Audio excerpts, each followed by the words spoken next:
pessoal, tudo bem? Sejam bem-vindos a mais um podcast Previdência e Trabalho. Hoje nós vamos falar sobre o sistema de compensação de jornada e o banco de horas. Então, o que seria, Flávio, o sistema de banco de horas e de compensação de jornada de trabalho? Respondendo da forma mais simples possível, seria a possibilidade do empregado trabalhar mais em um dia, fazendo horas extras, e trabalhar menos em outro dia, compensando essas horas extras que foram realizadas. Entendi. E como que são as modalidades desse sistema de banco de horas e compensação de jornada? A lei trabalhista, no artigo 59, fala que existe a possibilidade do acordo, através do acordo ou da convenção coletiva. Nesse caso, o prazo para compensação seria de até 6 meses e não podendo ultrapassar 10 horas trabalhadas por dia. Então, só pode se fazer 2 horas extras por dia? Sim, pela lei trabalhista, sim. E outra forma da instituição do acordo de compensação de jornada e banco de horas é de forma individual, podendo ser por escrito, verbal ou tácito. Nessa modalidade, o prazo para compensação das horas extras é dentro do mesmo mês. Entendi. Então, dentro do próprio mês tem que compensar essas horas que foram feitas a mais. Sim, se não houver a compensação, deve haver o aumento do salário em virtude dessas horas. Que seria o pagamento das horas extras. E no caso, essas horas extras não compensadas, se forem pagas, vai ter que ser pago também os reflexos, por exemplo, sobre o FGTS, sobre o 13º, sobre as férias. Sim, se houver o pagamento por serem habituais, sim. Entendi. E se existir alguma proibição de determinada categoria de fazer o banco de horas, como que fica? Se for inobservado pelo empregador a proibição pelo acordo coletivo ou pela norma coletiva, haverá descaracterização. E aí o empregador poderá ser obrigado a pagar as horas acumuladas e as compensadas irregularmente. Certo. Então, no caso, seria aquela questão a convenção coletiva, existe a convenção coletiva determinando a proibição do banco de horas para determinada categoria. Seria aquela questão que veio com a reforma trabalhista, o artigo 611-A, que determina que o negociado supera o legislado? Seria essa a questão? Isso, desde que o negociado não ofenda princípios constitucionais. Né? Entendi. Agora, um exemplo, se a convenção coletiva proíbe o trabalho, a determinada categoria, como a pergunta, de instituir o banco de horas. E o empregador faz, ele está desrespeitando a norma coletiva e com isso haverá descaracterização. Mas existem algumas hipóteses, por exemplo, do trabalho do acordo de compensação de jornada e banco de horas, quando o trabalhador exerce atividade em ambiente insalubre. Isso será proibido, mesmo havendo a previsão em norma coletiva. Certo, entendi.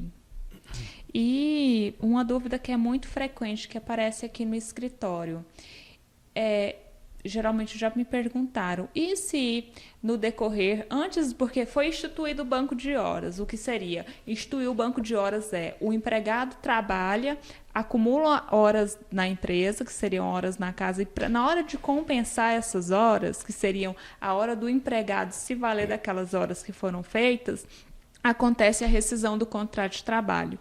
Como que fica essa situação do empregado? O empregado vai sair no prejuízo nesse ponto? Não, de forma alguma. O empregado deve receber no ato da rescisão todas as horas que estão compensadas.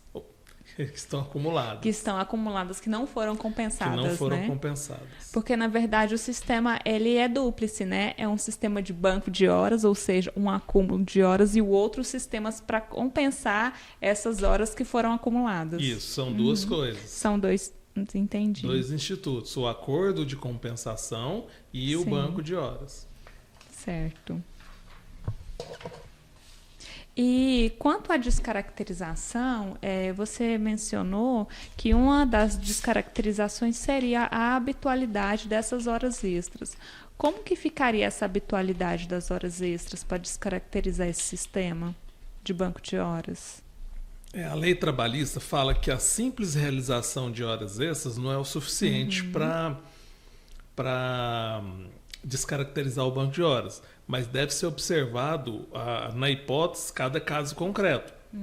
Por exemplo, se houver o desrespeito da norma coletiva, ou então da modalidade que instituiu o banco de horas, se for um acordo individual e o empregado realizar mais de 10 horas extras por dia por vários meses, sem a compensação e sem o pagamento dessas horas extras, logicamente estará sendo desrespeitado as regras que são impostas pela lei ou pela norma coletiva, conforme o caso.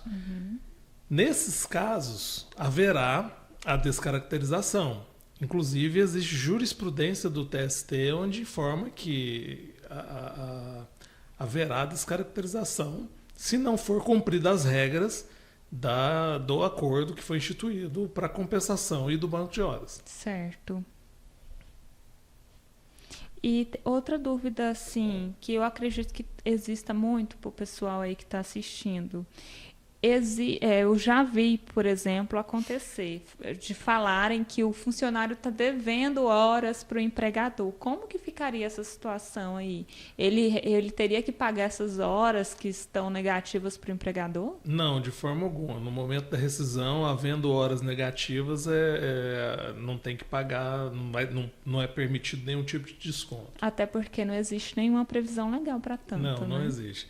O empregador ele só pode descontar adiantamento salarial ou algum prejuízo que o empregado tenha dado para o empregador aceitando, e ele ainda anuindo com desconto. Certo. Horas extras, saldo negativo, não existe previsão legal para que o empregador desconte do acerto. Até porque seria praticamente uma sociedade na empresa, né? Sim. Como que se diz? Seria... Então, o funcionário teria que ganhar parte dos lucros da empresa e não só o salário, né? Quase isso.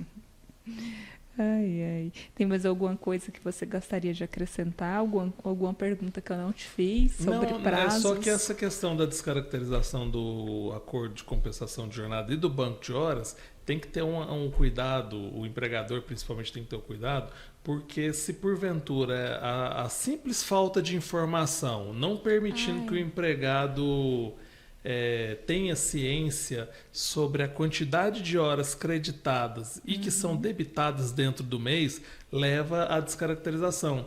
E com isso, o empregado terá direito de receber todas as horas extras acumuladas e ainda as que foram compensadas de forma irregular.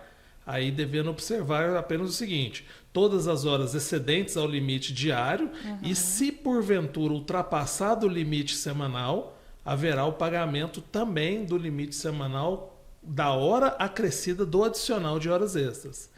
Caso não ultrapasse o limite semanal, o empregado receberia apenas o adicional. Perfeito. Então, pessoal, esse foi mais um podcast Trabalho e Previdência. Falamos um pouco, é claro que não conseguimos falar sobre o tema completo do banco de horas e da compensação de jornada, mas falamos sobre as principais dúvidas, falamos o básico que a maioria das pessoas precisam saber, os trabalhadores inclusive, e nós vamos ficando por aqui. E espero revê-los no nosso próximo encontro. Não se esqueça de curtir esse vídeo, de comentar, de compartilhar. E se você tiver alguma dúvida trabalhista, não hesite em nos perguntar. Nós estamos aqui para responder. Esse podcast nós pensamos em fazê-lo para poder tirar as dúvidas do trabalhador. Sim. Certo? Até logo. Então, pessoal, até logo e até o nosso próximo encontro.